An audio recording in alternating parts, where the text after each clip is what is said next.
And one of the things that I picked up from you is you said, like, even if I had all the money in the world, I would still be doing what I'm doing. Yes, This is a really important point because I think a lot of people come into this material through a feeling of lack, like, I don't have what I want, I don't have the money I want. And then you have books like, The Science of Getting Rich or You Were Born Rich. And I think the titles of these books are meant to talk to people like that who feel like they don't have enough to enter this material of finding yourself and realizing who you really are, that you are a limitless being. You can that's have right. whatever you want when you shift your paradigms, right? That's right. Thing is, Exactly. a lot of people start with, saying, well, I'm here because I need this much money. And then slowly we shift their mindset into becoming the person who already has the That's money, right. who already is successful. Hmm. And that then affects their decisions and the way they make choices in life. And it brings them to that level. That's right. But the mindset has to go first. We have to shift the mindset, right? Out of That's like lack to already being the person who that's has right. something. Access So, to wish fulfilled. That's right. Yes. so that's really wonderful because I believe that every one of us, every single human being, when all our needs are met, and when not only that, we have in surplus, it enables us to actually live our purpose. That's right. Exactly. Completely agree with you.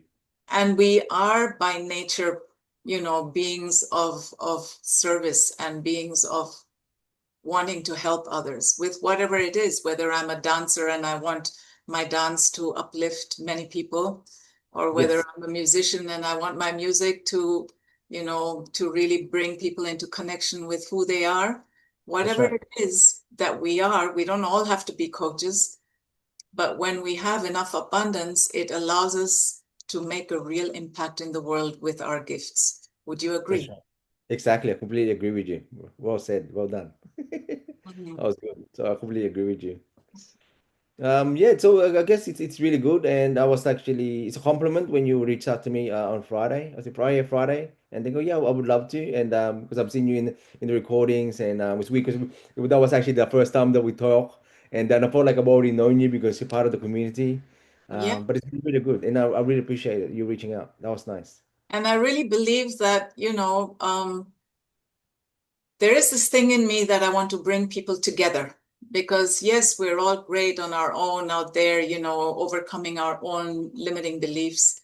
But, the last lesson in TIR is about the mastermind. And I think Correct. a lot of us just sort of miss that point or say we'll do that later or whereas I really believe that when two minds or more minds get together, what can come out has more impact That's right. than just the single person doing their very best, right? That's right. I completely agree with you. It makes you get what we call a quantum leap. So to be able to have the quantum leap is to be able to have ideas, and then it could be that's that one idea that can catapult you to the next level. And without the mastermind, as you said, we won't be able to get there. So we get there quicker. You know what I mean? So which is really good. Yeah, so I believe this is how the mastermind works because we 95% of our daily decisions and choices and behavior is controlled by the subconscious mind. And our Exactly. paradigms are also there. But when you have a mastermind, an idea can come from another person who does not have your paradigm. That's right. And therefore, you can quantum leap across your paradigm and take that idea and make it work for you. That's right. There you go. No, even better. Okay. Speaking of the thinking the results, my favorite chapter would have been chapter 6, which is the self-image. Environment is but a looking glass. Oh, tell Work me, tell heavily me on a that. little bit about it. Let's talk So about yeah, that. yeah. So I guess the self-image whereby the description of yourself, who you want to be, and I'll write it down. I'll read it out loud. So I want to be a successful coach. One of the things in there is I want to be the best dad I can be. I can be. I want to be the best leader. I want to be the best husband. So slowly they're all coming into fruition, which the things I've written, and I write those things down twice a day, morning and night, and it's actually slowly coming to fruition. And then to be able to work with people like you yourself as a being is blah blah blah. Yeah, so actually reading that down is all everything's coming to fruition, you know. So yeah, the power with the self image because we know that your income this wouldn't exceed your self image. That's right. You can never outperform your self-image. Right, That's exactly. something that we need to understand. And our self-image is also the glass wall that we don't know how to cross until until we reach the boundary and bounce back. And which is why we need a mentor. That's right, exactly. Because otherwise, your self-image is your comfort zone. And when you reach the outer limit of your comfort zone, Yes, it gets uncomfortable. And what do we do when we're uncomfortable? We move away from the discomfort, that's right, exactly. right? Yeah, Whereas a mentor or somebody who holds you accountable, like in a mastermind, a group, they can hold you accountable and say, look, you got to step through this. It's not a big deal. sure, And then you exactly. do it, right? That's Whereas right. on your own, it almost feels like if I step through this fear barrier, I'm going to die. I'm going to die. So You Barry, know, yes, yes, yes, yes. there's death over there. It's like Will Smith's video of jumping from the airplane. Have you watched Will Smith's fear video on fear? I can't remember if I've seen a lot of his videos. So I'm not sure. he's like, he's afraid of jumping from the airplane. He's made a commitment with his friends that they're going to do it. And all night he's scared in his bed that, oh my God, like, and he keeps seeing himself like falling to death and jumping to death.